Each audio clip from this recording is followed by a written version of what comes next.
If you're anything like me, when you hear the words classic Rolls Royce, you also think of the words Silver Shadow. The Silver Shadow, of course, is the car that defined Rolls Royce at the end of the 20th century and really set the tone for that marque's existence right up to the current day with the likes of the Phantom and the Ghost. Before then, there was a whole other family of Rolls Royces stemming from the days of Henry Royce himself. And the last of that line, considered by many the ultimate Rolls Royce, was this: the Silver Cloud, an evolutionary model for Rolls Royce, taking the marque from that period to the Silver Shadow. So let's see what it's all about.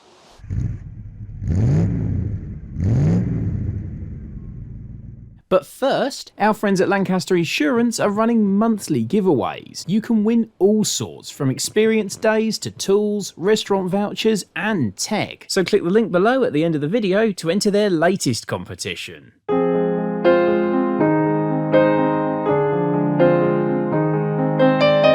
Well, the initial impressions are twofold. First is that I am distinctly underdressed, even by motoring journalist standards, to be sat in this Victorian library of an interior. And the second is that it's incredibly quiet.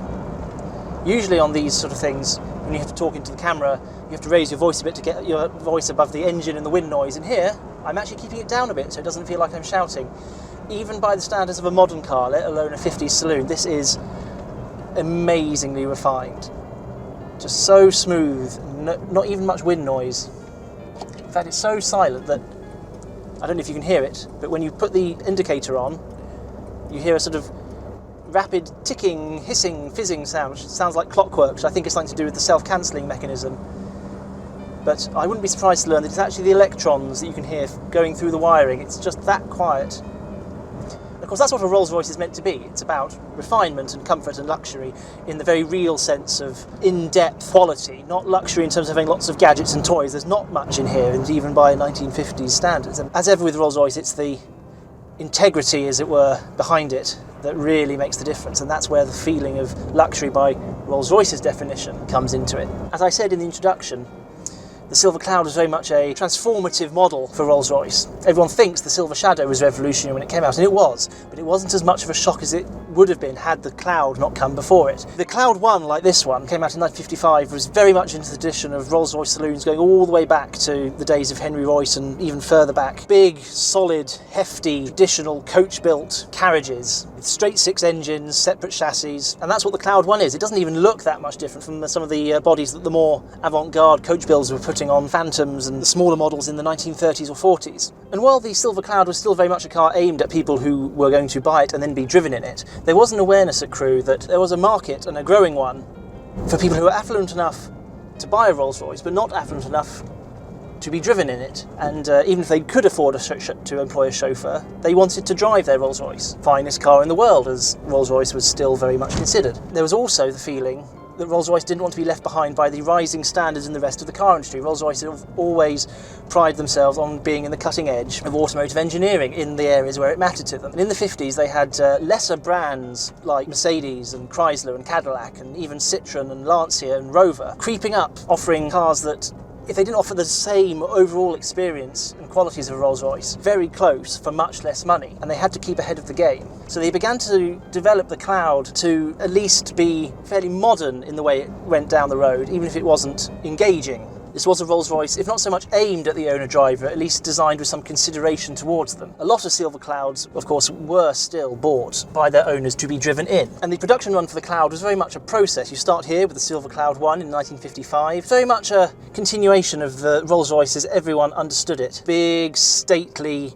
hand-built carriage of a car with a straight six engine, Art Deco styling, the interior that was again very much unchanged since the 1930s, the central mounted dials and the dashboard that looks more like a piece of furniture. And then it evolved. The Series 2, the Cloud 2, had the V8 engine, the then 6.25 litre V8, again the V8 replacing the six-cylinder because Rolls-Royce was following the lead of the American manufacturers when it came to refinement and performance. Smaller, more compact package than the big, very traditional straight six that's in this, as lovely and smooth as it is. It's not quite up to the standards of the late 1950s. And then the Silver Cloud 3 finished off the process, having an exterior facelift. It had the quad lamp front end and the shorter, slightly more streamlined looking front grille, and by that stage you had options like electric windows and power steering. A car that was modernising, and that set the stage for the Silver Shadow. And the Silver Shadow, of course, was still a big leap forward for Rolls-Royce when it came out. It was building on the progress made by the Cloud. It was meant to be easy to drive, the Cloud, and pleasant to drive, and it is certainly both those things. For a car that is the best part of 20 feet long and weighs the best part of 2 tons, it really is surprisingly easy to drive. You very quickly get used to it because it is just so light and easy to pilot. I'm threading it through these village streets here, the cars parked at the side and stone walls, and really not very stressful. I mean, the whole point of a Rolls Royce, of course, is that it doesn't cause you any stress at all, and it really is living up to its name. Here comes a bus. Yeah, no drama. It's one of these cars that looks preposterous from the outside, yet when you're in it, it all just sort of makes sense. Again, you'd sort of think it might be a bit of a floaty experience, but the ride is so composed, and it's got actually quite good body control for something that is this heavy, from this era, and has no sporting pretensions.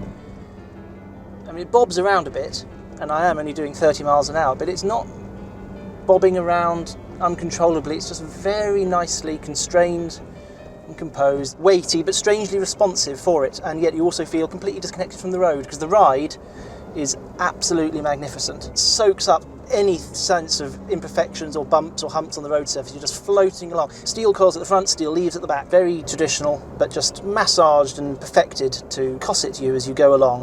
When you put your foot down, you get that big straight 6 just hums away to itself like a ferry engine, 6 decks down. Bit of slush from that GM automatic, but it generally picks up its skirts very nicely, and you just float along. Of course, it seems a bit churlish to assess the performance of a Rolls Royce in straight line terms, but if we press that pedal all the way into your wall-to-wall carpet, it does pick up very nicely, and of course entirely unruffled and smooth. Again, for such a big car, it does it all in such an effortless sense. There's no sense of labouring or even really struggling, despite the fact that it is a big car, albeit with a big engine. Yes, the turning circle can't really hide how big this car is. It is a bit deceptive in there. As I say, you get used to it, and you think it's just like a normal big saloon, like a Jaguar XJ6 or something, and then you try to do a sharp, acute angle turn like that, and you realise, no, it is a big car. And the idea of a 2-ton car from the 1950s with drum brakes all around might seem a bit scary if you're used to brakes pulled into action by bits of wire cable, but of course this has Rolls-Royce's servo-assisted drum brakes, which are assisted by a mechanism driven off the gearbox. Again, proper Henry Royce era stuff, and they work really well on this. It's very reassuring, very modern feeling, and it really does just shave the speed off just like that. No worries whatsoever. Such a nice way to go about things. It was sold as the finest car in the world when it was new, and now it's got a really good case for being the finest classic car in the world as well. The owners of this were very lucky, as is the future owner. Whoever chooses to buy it is getting a absolutely wonderful motor car. For some reason it seems particularly appropriate to use the phrase motor car rather than just to call it a car. It is a motor carriage of the first sort.